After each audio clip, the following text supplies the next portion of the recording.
Mesdames, Messieurs, bonsoir. Merci de nous rejoindre sur Gabon Télévision. Le Parti démocratique gabonais a soufflé sa 44e bougie. Aujourd'hui, événement placé sous le signe de la sobriété, nous a confié le secrétaire général de cette formation politique. Merci d'être avec nous dans ce journal essentiellement consacré à l'actualité nationale. Je vous l'ai dit tantôt, 44e anniversaire du Parti démocratique gabonais. Parmi les activités au programme, le prix littéraire, prix du PDG des lettres, qui consacre les auteurs gabonais qui ont concouru dans les différents genres littéraires. Les lauréats sont connus et sur place à la Cité de la démocratie de Libreville, cette cérémonie vient de s'achever. Patrick Simangoy, si vous êtes en ligne, est-ce que vous nous confirmez que les lauréats sont connus?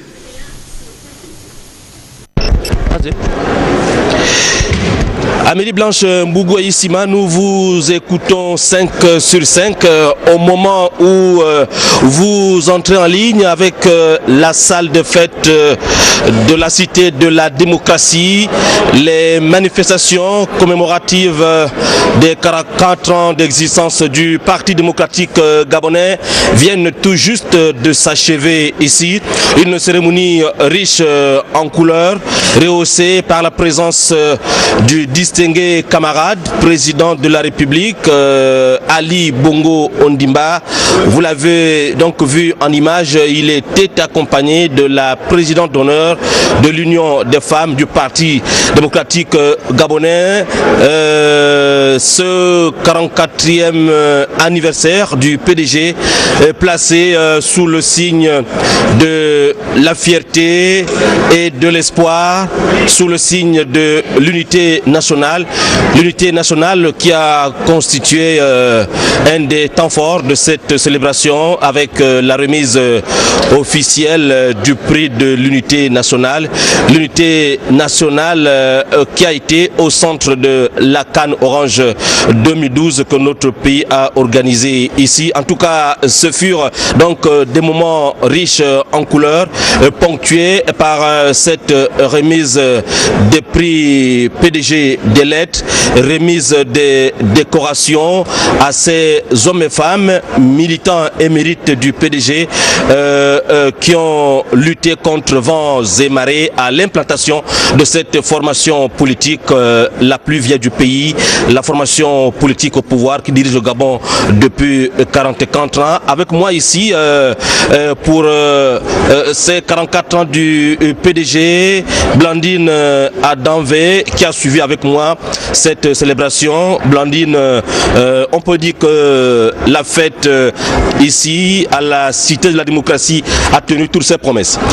C'est bien cela, Patrick Simangoy, le 44e anniversaire du Parti démocratique gabonais à la Cité de la démocratie a tenu toutes ses promesses. Nous avons donc suivi de fond en comble, du début jusqu'à la fin de la manifestation, toutes les articulations. On parlera du prix des pionniers qui, on a vu Patience Dabani, oui. Marie-Joséphine Kama Dabani, à ce moment-là, et à ses côtés, Madame Delphine Nguema, qui aurait dû être ici, malheureusement étant hospitalisée.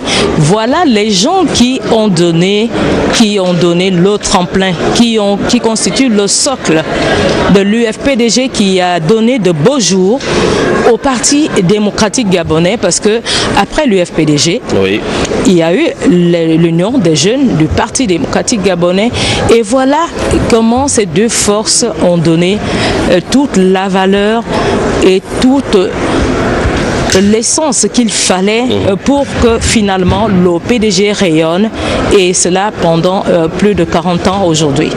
40 ans, c'est l'âge adulte, c'est l'âge de la maturité.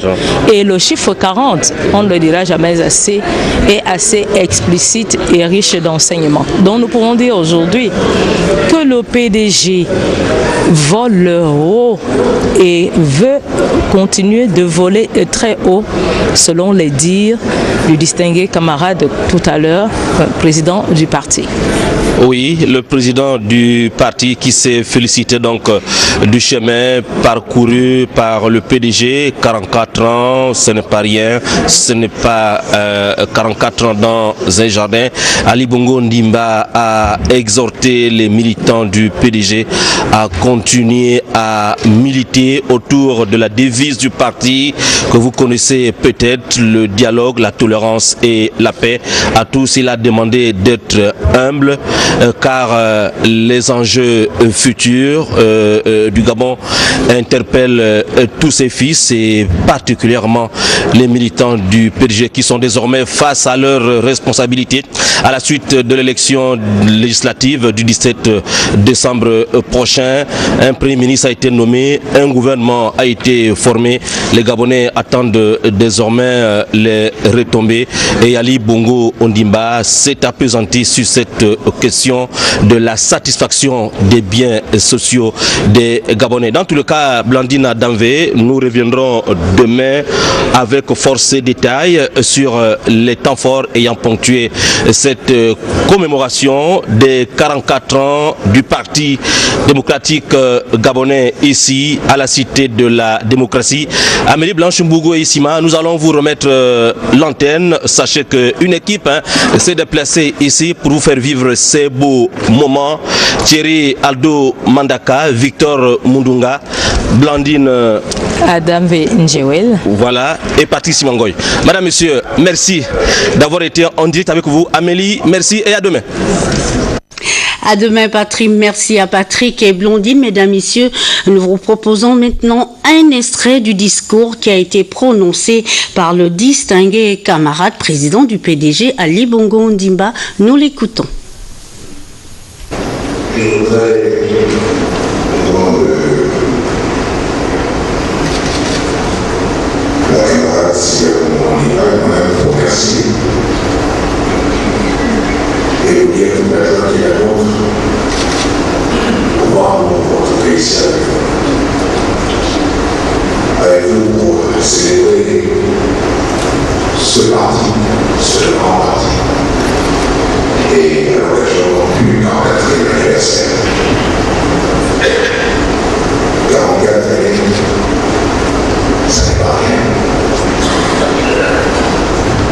Et je dois dire que nous commençons à compter parmi les partis les plus anciens,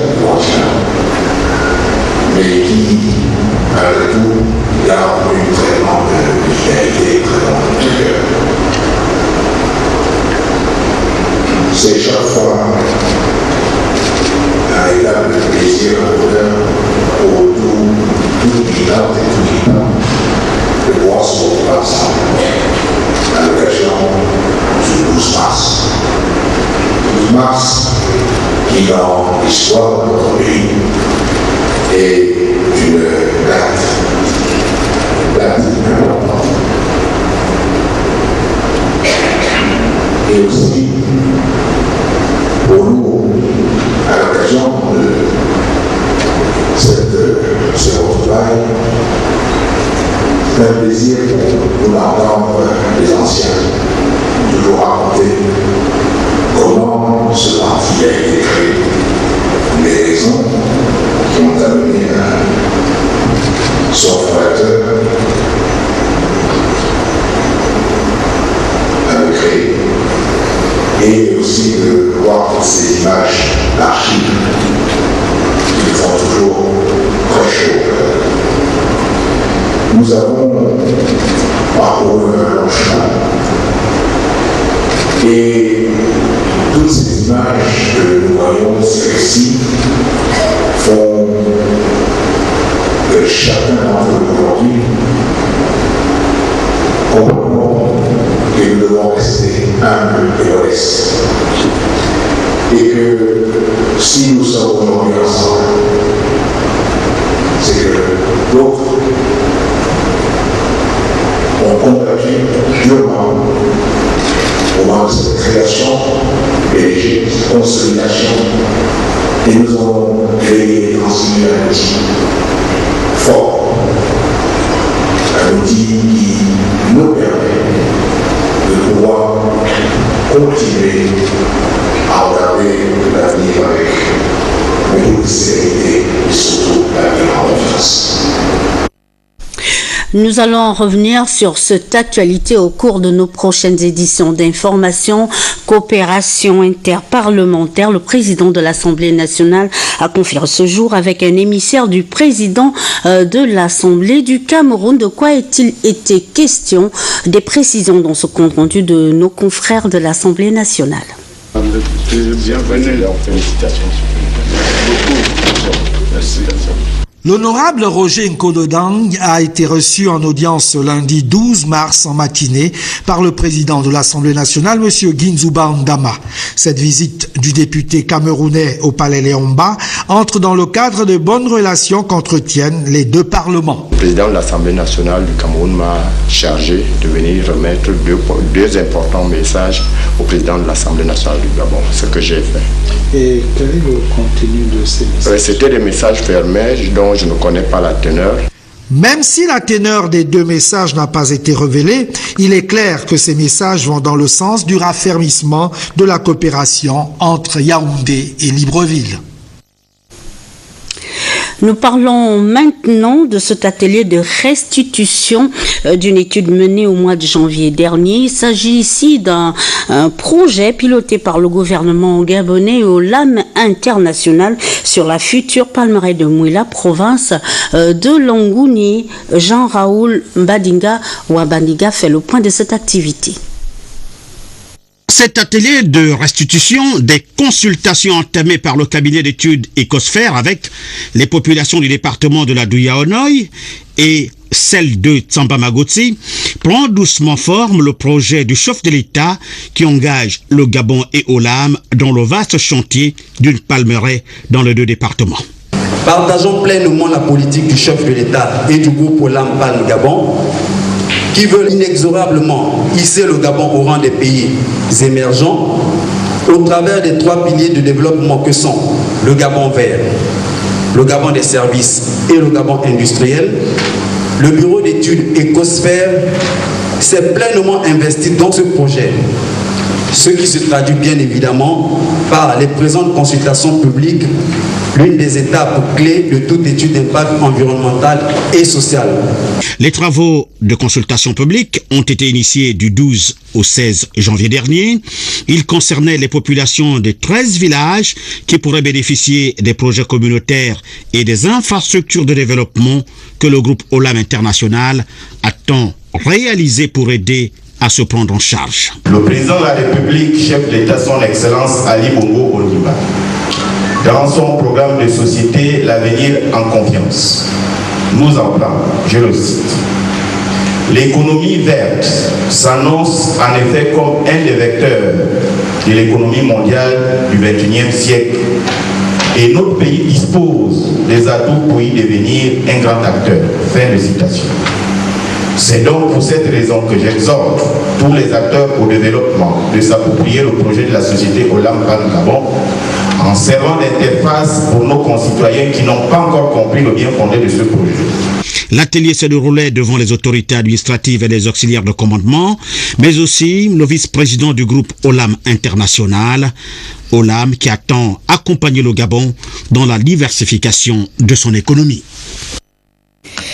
Les manœuvres militaires Gabon-UEC qui ont démarré à Libreville le 5 mars dernier se poursuivent à Libreville et sont à leur phase pratique, comme nous le confirme ici Marie-Jo Moussavou Mouziégou de notre rédaction. Après le lancement de cet exercice militaire dénommé MEDACOR 2012, qui se déroule à l'école d'application du service de santé militaire, les équipes gabonaises et américaines mobilisées sur le terrain passent à la phase pratique de la manœuvre. Notre objectif, c'est de travailler de commun accord avec le personnel médical gabonais pour que ce personnel puisse tirer les leçons, tous les enseignements possibles à partir de nos expériences personnelles, de ce que nous avons appris à trait aux maladies tropicales, aux morsures de serpents et toutes les autres maladies qui minent le continent.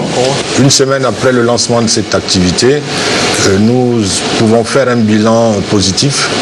Les objectifs fixés pour la première semaine de formation ont été totalement et largement atteints. Donc nous sommes satisfaits des échanges qu'il y a avec nos partenaires américains et nos personnels apprécient grandement les enseignements et les techniques qui sont enseignés. Plusieurs stands dressés à cet effet permettent aux différents participants d'acquérir des rudiments nécessaires pour un renforcement des capacités médicales des unités militaires qui soutiennent les forces d'intervention africaines pouvant être déployées. Rappelons que cette rencontre de Libreville intègre des médecins militaires de la sous-région d'Afrique centrale. Nous avons appris beaucoup de choses dans cette série de formations sur les maladies infectieuses, bactériologiques et virales parasitaires. Nous avons vu tout ce qui est catastrophe naturelle ou catastrophe provoquée par l'homme avec les conséquences qui suivent. La manœuvre militaire Médacor 2012 associe théorie et pratique avec des simulations des interventions militaires pour tout type de pathologie. La démonstration de tous ces scénarios aux autorités gabonaises et américaines, prévue pour le jeudi 15 mars 2012, précédera la cérémonie de clôture du lendemain. Par ailleurs, l'Union européenne renouvelle son soutien en faveur du maintien de la paix et de la sécurité en République centrafricaine. La signature officielle de ce projet d'appui a eu lieu ce matin au siège de la CEAC en présence de Tassiana Miko. Participer au renforcement des capacités des forces armées centrafricaines pour le maintien de la paix et de la sécurité dans le pays, c'est l'objectif de la signature officielle du contrat de subvention entre l'Union européenne et la CEAC.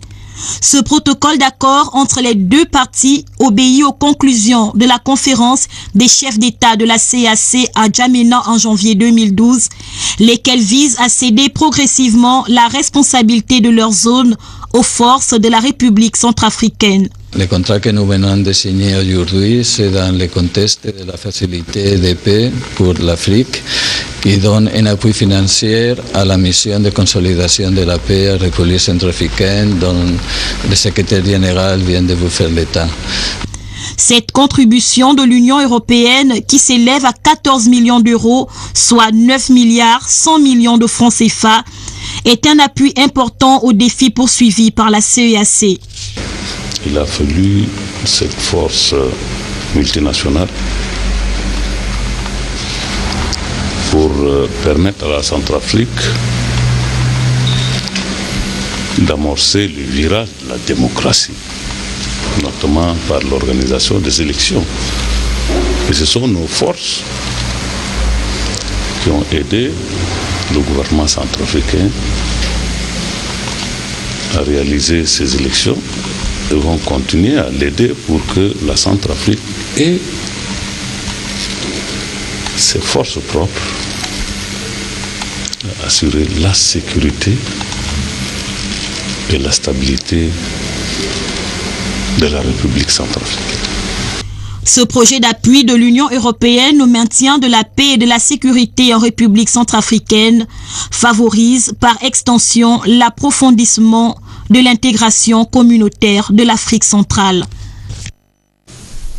Notre attention se focalise aussi ce soir sur notre bord de mer menacé par une forte érosion. Pauline Siaki de notre rédaction s'interroge sur l'avenir de cette zone située entre le lycée national Léomba et le parc d'exposition de Libreville.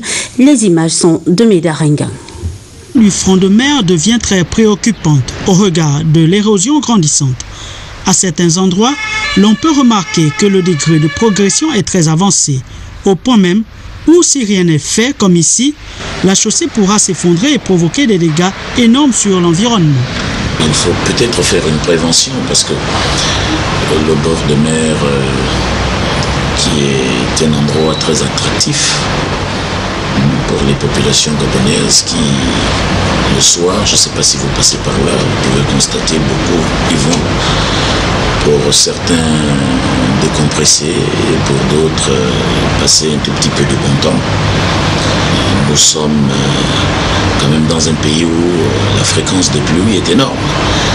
Et il faut peut-être prendre rapidement des mesures pour pouvoir préserver cet environnement, que nous puissions dès maintenant prévenir parce que après c'est la voie qui est très fréquentée par les Gabonais qui certains habitent au nord et travaillent au centre de la ville et qui empruntent cette voie régulièrement. Mais je crois que le gouvernement va s'atteler et rapidement prendre des mesures. L'un des futurs combats du gouvernement d'Onsima à mettre à l'actif cet aspect environnemental d'importance. Dans tous les cas, nous allons revenir sur cette actualité et puis les étudiants de l'UOB davantage rassurés sur le traitement des dossiers d'accès au fonds spécial d'aide aux étudiants frappés par la limite d'âge. Le collectif des étudiants, par la voix de leur camarade Joël Obiang-Lui, a fait une déclaration ce lundi. Nous l'écoutons. Communiqué. À la suite du mouvement d'humeur des étudiants de début du mois de janvier 2012, le gouvernement a mis en place un fonds spécial destiné en particulier aux étudiants en situation de réussite, mais frappés par la limite d'âge. Les dossiers des étudiants de l'UOB qui sont dans ce cas ont été transmis à l'Agence nationale des bourses le 2 mars 2012 pour traitement par les services compétents. Avec d'autres demandes, les nouveaux dossiers des étudiants de l'UOB sont au nombre de 961. En attendant l'aboutissement du traitement de tous ces dossiers, nous appelons nos condisciples à continuer à suivre les cours en toute quiétude, fait à Libreville le 12 mars 2012. Le collectif des étudiants. Merci. Les lendemains ludiques de la Canne Orange 2012, avec cette exposition photo symbolisant les images fortes de cette compétition continentale, les toiles ont été exposées sur le front de mer face au lycée national Léomba, sur place Cyril Bertrand Gallico. Pour cette deuxième exposition photo des grands moments qui ont marqué la Canne Orange 2012 au Gabon, la plage du lycée national Léomba était l'endroit le mieux choisi pour faire revivre en photo ces moments inédits au public. 99 photos au total, cette exposition a drainé du monde. C'est un sentiment de joie. Quand je regarde, on sait bien ce qu'on fait. C'était vraiment très intéressant. Je nous encourage encore les médiateurs de faire encore beaucoup plus que ça. Occasion pour l'initiateur de remercier le Gabon qui a retenu sa sympathie. C'était important que cette exposition, qui est une exposition de photos sur les gens, soit aussi une exposition pour les gens. Si cette exposition existe, c'est parce que les Gabonais ont été formidables dans les tribunes. Et c'était quand même un juste retour des choses d'amener l'exposition là où ils sont le week-end et là où ils vivent. Aujourd'hui, on a voulu offrir une fête à tous les Gabonais pour leur dire merci. Merci pour ces moments d'émotion au stade et autour. Et on est content, on a fait la fête, je crois que tout le monde est content. Quand je vois tous les gens qui se prennent en photo devant les photos, je suis content. L'exposition reste ouverte au public jusqu'à la fin du mois de mai sur les 3 sites choisis à cet effet, à savoir le lycée Léomba, le rond-point d'Awenje et le rond-point de Nzengayong. Merci Cyril. Le le 30e prix découverte RFI remis samedi dernier à la Guinéenne Sia Touano au cours d'un spectacle géant au Gabon Expo à Libreville, soirée au cours de laquelle la culture gabonaise et africaine a été magnifiée. La lauréate a été présentée officiellement à la presse nationale gabonaise. Le compte rendu d'Armel Baouli. Le soleil brille désormais sur la carrière de la chanteuse guinéenne Sia Talno, la lauréate du prix découverte RFI édition 2011. À Libreville, dans cette salle, en présence de Patience Dabani et des responsables de l'audiovisuel français, elle a été présentée à l'ensemble de la presse nationale et internationale. Un moment d'échange où les journalistes n'ont pas manqué de poser des questions sur les critères de sélection des candidats et le suivi des carrières des artistes chapeautés par la radio française RFI, une chaîne de radio internationale qui détecte les talents depuis 1981. C'est une belle occasion pour les artistes africains de montrer leur engagement envers l'Afrique et sa jeunesse. Quand j'ai commencé ce métier, je me suis dit, oui, tu chantes, tout le monde te dit que tu chantes bien, mais tu chantes pour qui et pourquoi? Je me suis dit, c'est tout mon devoir d'aider la jeunesse africaine de s'en sortir dans tout ce qui est politique et se connaître, de se mettre en tête que nous avons tous un devoir. Ils vont aider notre continent. Et donc, ça se parle, je chante beaucoup dans mes chansons aussi, de tout ce qui se passe en Afrique, tout ce qui se passe dans mon pays aussi. Et donc, la fraternité africaine, la réconciliation nationale dans mon pays. Après son concert à Libreville, Sia Talno entamera une tournée africaine avec une série de concerts au programme. Le comité d'organisation de la croisade Béni-In 2012 et l'église chrétienne des rachetés de Dieu annoncent l'arrivée à Libreville du révérend Adeboye du Nigeria le jeudi 29 mars 2012 à 10h dans le cadre de la première édition du sommet de la transformation qui se tiendra à la Cité de la démocratie de 14h à 20h sur le thème que le vent souffle. Au programme, première plénière de 15h à 16h30, conférence des leaders de 16h30 à 17h30, atelier des femmes, 16h30 à 17h30, deuxième plénière, 18h à 20h. À cet effet, une réunion de travail aura lieu ce mercredi 14 mars 2012 à 16h30 précise à l'église Bethel Média Sia Kébéville. La présence de tous les ministres du culte est vivement souhaitée. Pour toute information complémentaire, joindre le secrétariat au 07 39 82 79 07 75 92 67. Justement, dans le même ordre d'idées, ce culte spécial célébré par le pasteur Gaëtan Piebi qui annonce évidemment l'arrivée le 29 mars prochain à Libreville du révérend Adeboye du Nigeria, la dimension spirituelle de l'homme et le message attendu, un reportage de Charles Obamondo de la TV2. Affermir la foi, la consolider davantage, mais surtout la partager en toute humilité pour le bien-être des âmes et l'ensemble des communautés chrétiennes du monde, cette messe dite à l'église Rehoboth située au quartier Nzengayong aura servi de plateforme pour annoncer la bonne nouvelle. L'arrivée le 29 de ce mois du révérend Adeboye. Le pasteur Gaëtan Piebi revient ici sur la dimension de l'homme et sur ce que sa présence à Libreville peut apporter aux Gabonais. Le pasteur Adeboye est un leader majeur dans la communauté au fait des églises de réveil ou le mouvement de Pentecôte. Le pasteur Adeboye a à son actif 2 millions de membres actifs et ces conférences réunissent chaque jour 12 millions de personnes.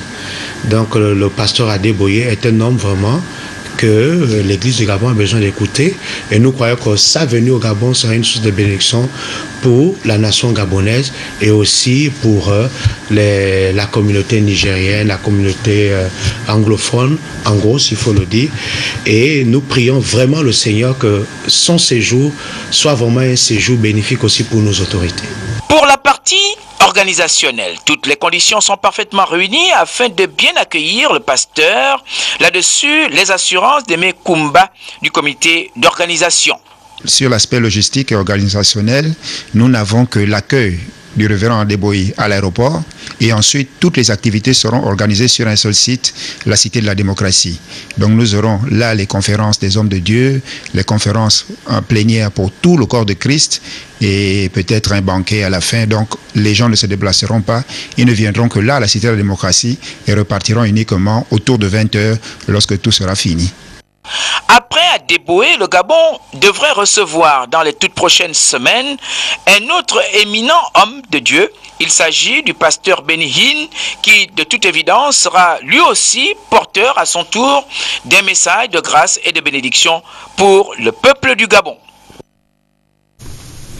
Pour fermer ce journal, ce communiqué de dernière minute avec ce fait divers, cet incident survenu en fin d'après-midi, un jeune enfant prénommé Junior, élève à l'école Martine Oulabou, a été violemment percuté par un automobiliste qui a pris la fuite.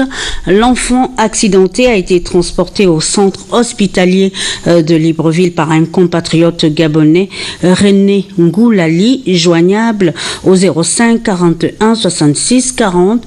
Nous rappelons qu'un jeune enfant prénommé Junior, élève à l'école Martine Oulabou, a été violemment percuté par un automobiliste qui a pris la fuite. L'enfant accidenté a été transporté au CHL de Libreville par un compatriote gabonais dénommé René Ngoulali, joignable au 05 41 66 40. Mesdames, Messieurs, merci pour votre attention. À demain, 20h.